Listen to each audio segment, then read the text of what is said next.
Hello and welcome back to episode 17 of The Forgotten City. I'm Future Vic, and you are watching yet another Let's Play channel. Let's get back to the conversation with Hades, already in progress.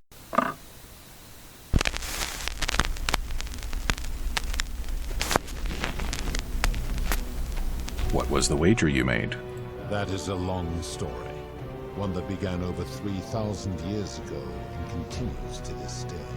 You see, long ago my kin and I set out from our home on Elysium to search for other forms of life among the stars.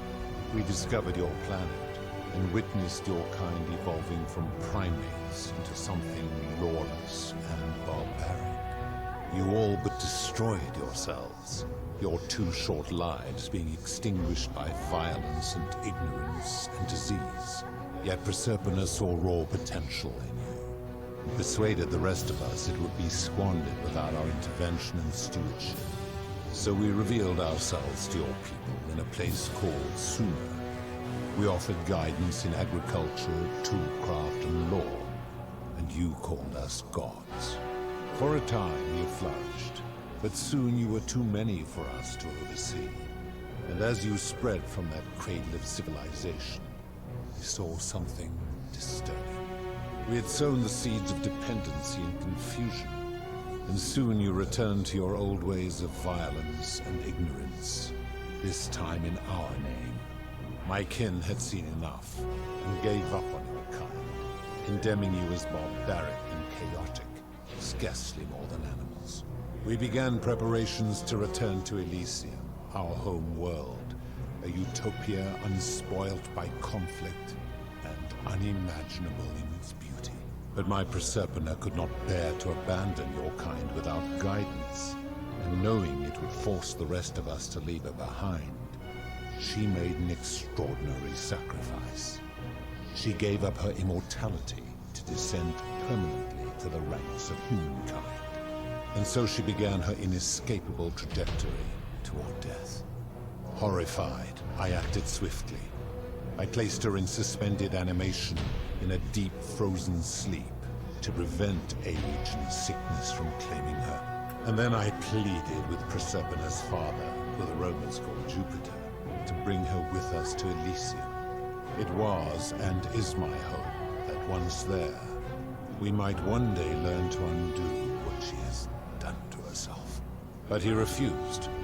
I did everything I could to persuade him, but he would not relent. He would rigidly uphold his final pronouncement. Humans were unworthy of ascension to Elysium, and no exceptions would be made. But seeing that I was aggrieved, he proposed a wager, the terms of which were as follows.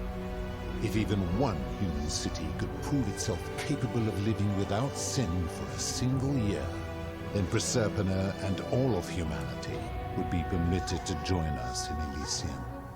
My part would be to remain behind, the last of my kind, to watch over you, without interfering, and to sit in silent judgment. And so my reward has been to languish here, enduring a 3,000-year winter, waiting for the day your kind proves itself worthy of her faith in you, so that I might take her with me to Elysium and unthaw my goddess of springtime. And here I am, after all this time, still waiting. Yeah, and your solution to the problem was the golden rule. Effective. Are you pleased with how it's worked out? Who are your kin? There were also gods who, like me, have been known by many names, but perhaps you knew them by their Roman names. Our leader, Jupiter, as well as Neptune, Saturn, Juno, Minerva, Mars, Venus, Apollo, Diana, Vulcan, Vesta, Ceres, and of course, my beloved Proserpina. Who built the city? As the first wave of your kind arrived from Sumer, I had them build a city in their own fashion, so that they might be comfortable and recreate their lives here. I had them build the entrance as a vertical shaft leading to baths, to cleanse them of the sins of their former lives, and to prevent escape. I watched wave after wave of Sumerians arrive, and as their civilization declined over the centuries, they were replaced by Egyptians. Of course, believing themselves to be the superior civilization, the Egyptians promptly built over what had been built before, and made all the same mistakes. After another 1,000 years, the Greeks began to arrive, and then the Romans, and they all did the same thing. They built upon the underworlds of their predecessors, renamed their gods, and ensured their foundations were forgotten. How did you decide who comes here? To ensure the wager was fair, it was important that my subjects were chosen at random. To this end, I had my servant distribute 1,000 tokens fashioned from silver, a rare element at the time, across all of Sumer. Whoever died while in possession of one of them would be located by my servant and ferried to this place, with no memory of how they arrived. As the tokens were discovered, they were traded, smelted, and fashioned into trinkets, and eventually coins, spreading to Egypt like seeds on the wind. Later, when they spread to Greece, they would come to be known as Charon's obol, or as coins for the ferryman. Some placed coins in the mouths of their dead, hoping they would awaken here, though they had no way of knowing which coins were fashioned from the original tokens. In fact, almost all of the tokens are accounted for. Only 2 remain. And so after this wave destroys itself, as it is destined to do, your kind will have squandered the last of its potential to ascend beyond this rock, and Proserpines along with it. That's a really dumb plan, man. Like, it's a really dumb plan. How did humans learn about the underworld? It is a regrettable story. One of the first men who came to this place was a king of Sumer, and a troublemaker. To be rid of him, I returned him to his people, on the condition that my servant erased his memories of this place. But the erasure did not take completely, and he told stories of this place as if describing memories of a dream. His tales were committed to writing, which came to be known as the Epic of Gilgamesh, and his words were twisted and distorted over generations. Later, the Egyptians would adapt Sumer's stories of the underworld, making them wildly intricate and labyrinthine. Their Book of the Dead and Book of Gates bore less and less resemblance to this place in their priests' pursuit of profit. Then, when the Greeks began to arrive, they proved far more cunning. In a series of incidents that will not be repeated, 5 of them escaped. A warrior named Heracles, 2 kings named Sisyphus and Theseus, a poet named Orpheus, and a Trojan named Aeneas. They each told embellished tales of this place, how to get here, and how to escape. And so from Sumer to Egypt, Greece to Rome, your kind has always told each other stories about this place, though each story contained only a seed of truth. Let's talk about something else. Of course. Are you responsible for the Golden Rule? That is merely the name your people have given to it, but yes, it is my duty. Why turn people into gold? That is a story dating back to the very first wave.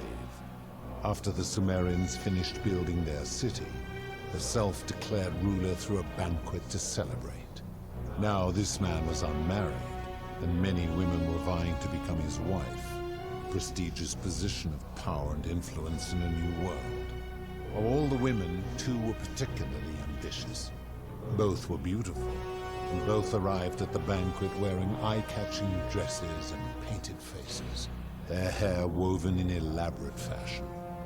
The first woman, recognizing that she would require an advantage to win the ruler's affection, draped herself in jewelry, ornate necklaces, bracelets, and rings fashioned from gold. Seeing this ostentatious display, the second woman grew envious, for she had no such jewelry at her disposal.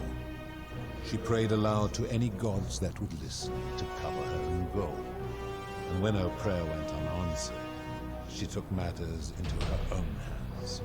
While the others indulged at the banquet, the second woman summoned the first for a discussion in a quiet place. She checked that nobody was watching, and pushed her rival from the top of the ziggurat where she broke her neck on the rocks below. But I was watching, and I decided to answer her prayer. I took the golden bow left behind by Diana, and I shot that woman in the heart, covering her from head to toe in a layer of molten gold. And I left her to stand there, that she might serve as a grim reminder of what befalls those who sin in my domain. But that was not enough, for the entire city was tainted by her sin, and the wager could no longer be won. So I had no choice but to wipe the slate clean. I gilded them all, to make way for a new wave, and began the wager again.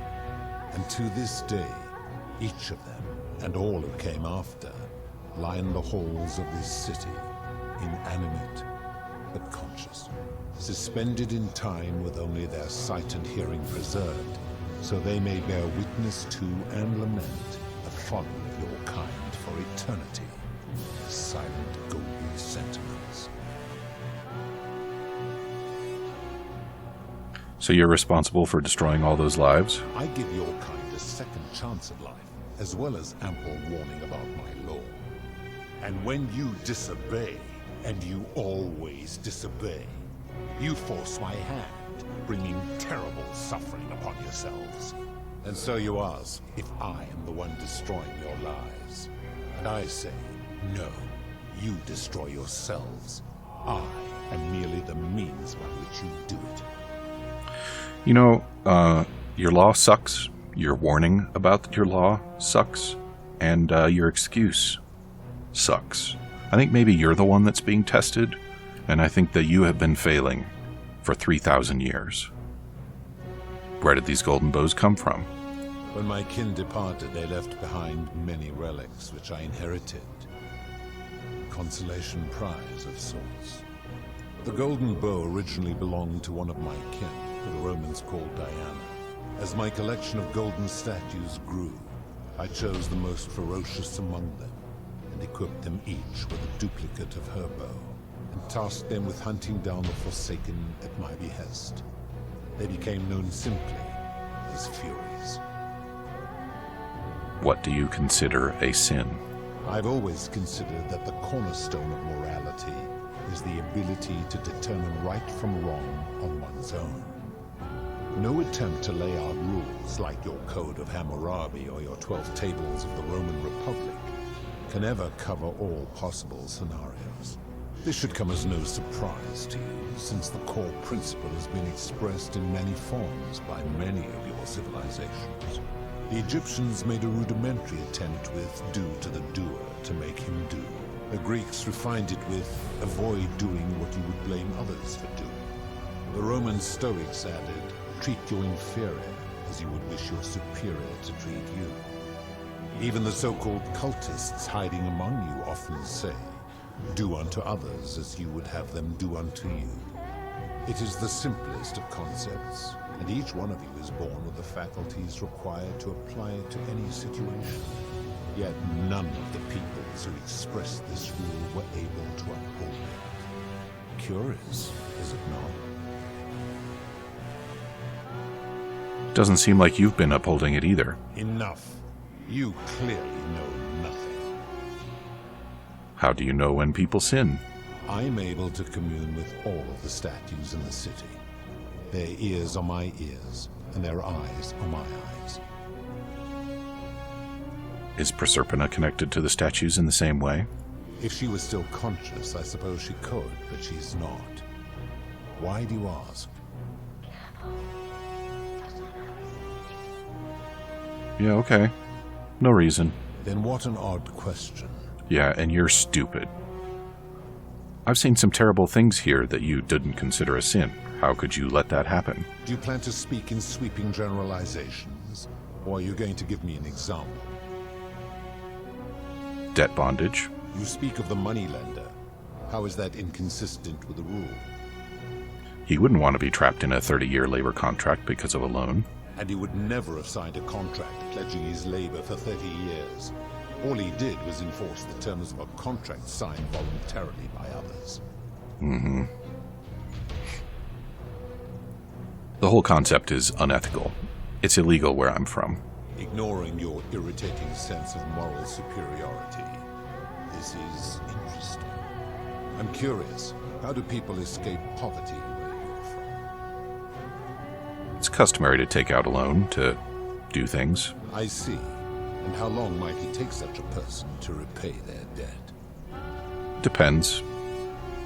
I fail to see how your system of loans is significantly different to a debt bondsman signing over his labor for 30 years.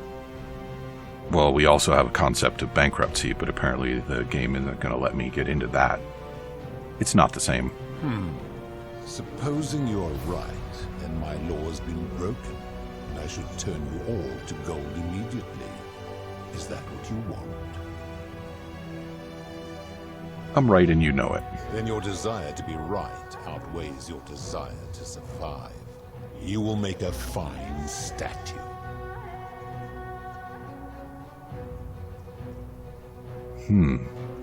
So do I golden bow or do I wooden bow? Golden bow. Do you really think you can wound me, a god, with that primitive weapon? Okay, Proserpina. You may be immortal, but your beloved isn't. How dare you threaten her? This ends now. The many shall suffer for the sins of the one.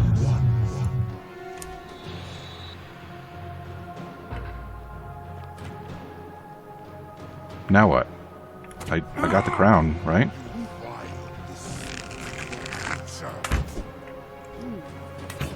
What about you, Karen? Really? I'm supposed to Sentius now?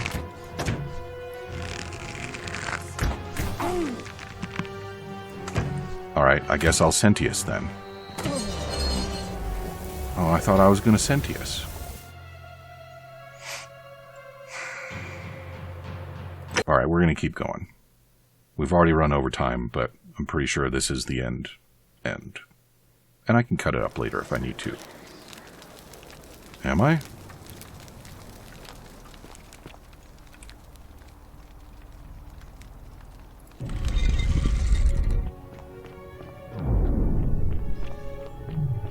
I'll be right back.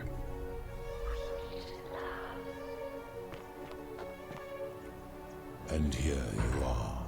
Allow me to introduce... No, and what the day first. Good. Only it has long been within my power to see into the hearts of mortals and weigh their deeds in life. But when I peer into you, I see only a blank slate, as if you did not exist until you appeared in this city. How is this possible? Charon, where did you find this one? I do not remember ferrying you. How did you come here? I'm from the future. If that is true, then I sense the intervention of someone powerful. How did you come to be in this time, mortal? Who brought you here? We cannot know. I came here on my own. Impossible.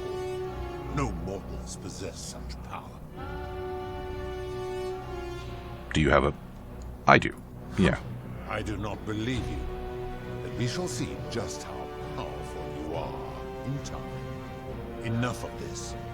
It seems I will need to put your reckoning on hold for now. But answer this. Why have you come here? What is it you seek?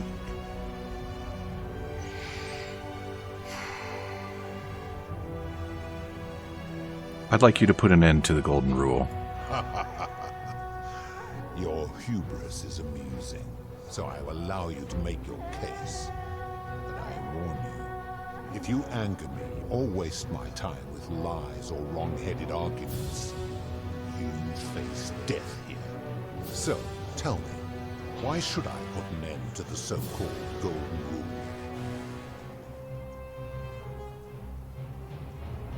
How can you expect us to live without sin when you can't do it yourself? That is a very serious accusation, mortal. What sin have I committed? What evidence do you have to support it?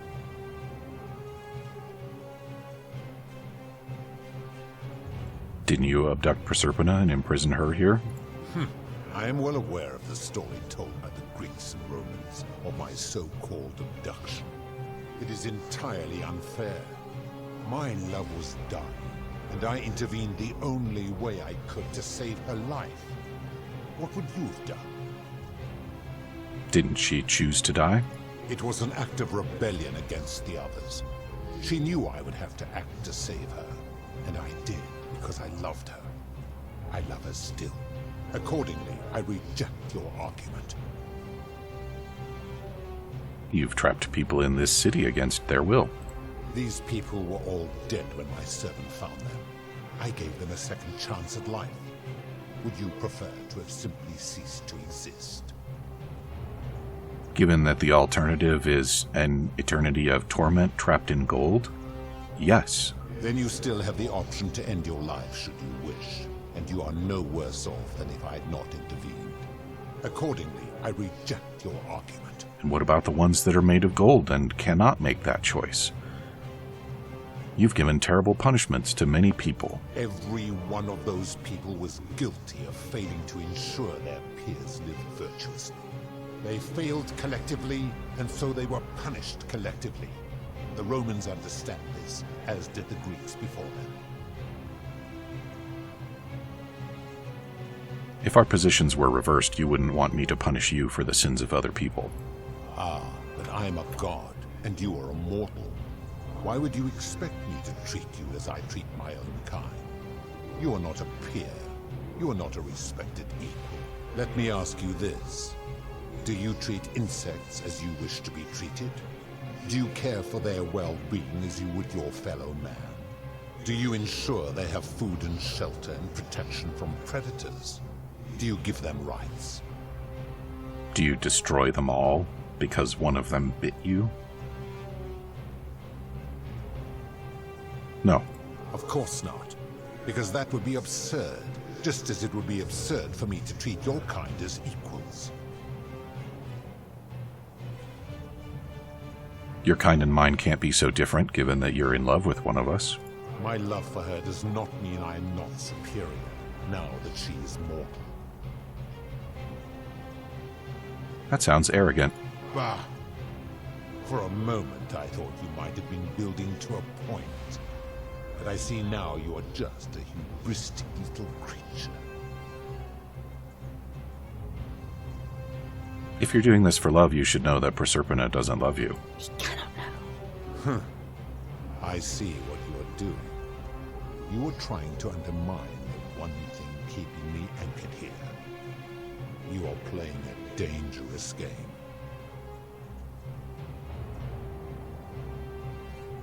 I misspoke. You have no idea how close you just came to eternal torment, mortal. You will need to do better than that. So, I mean, what about the crown thing? Fine, I'm done talking again. Let's find out, shall we? The many shall suffer for the sins of the one. Now what? I took it. Do I need to leave with it? Fine, I'll leave with it.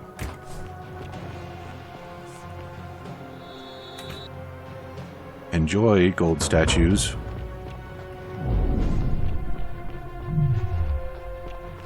What is having her bow going, her crown going to accomplish for me? Bye-bye, naked people.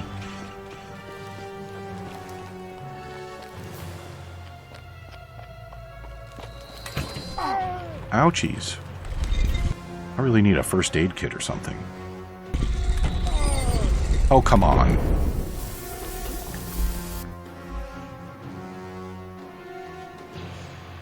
I'll be back.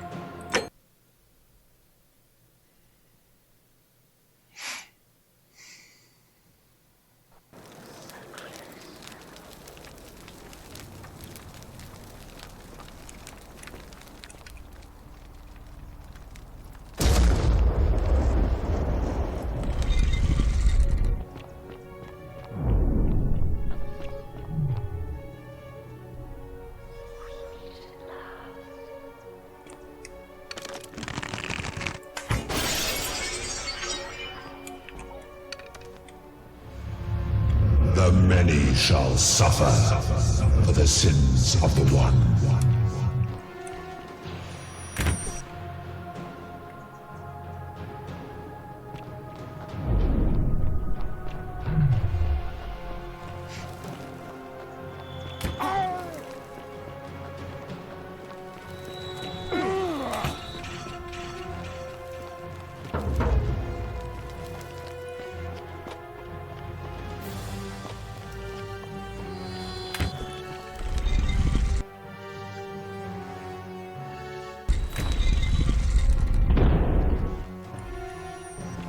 Okay, so we made it that time, but now we have a very long way to run, and we're not really recovering very rapidly.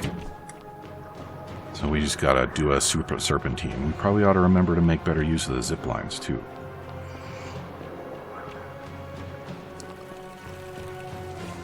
Still wondering about the temple, or the palace. Yeah, the palace. Does that get me somewhere I want to be? Not really. Everybody hide, yeah.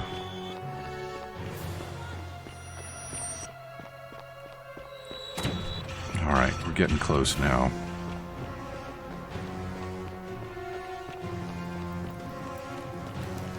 Don't even care about your money anymore. We're on a spaceship, everybody.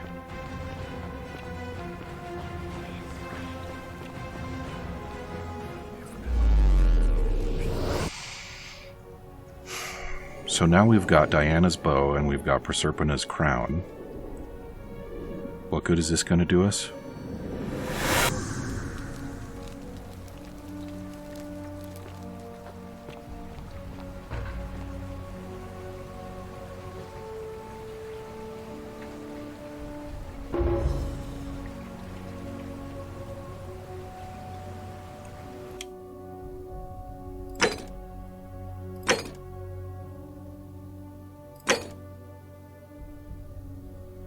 Okay, well, you know, as it turns out, we're not as close to the end as I thought.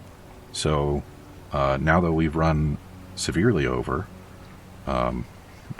perhaps even become a second episode, we're going to call it. And so come back and see me again next time for an episode whose number I do not yet know.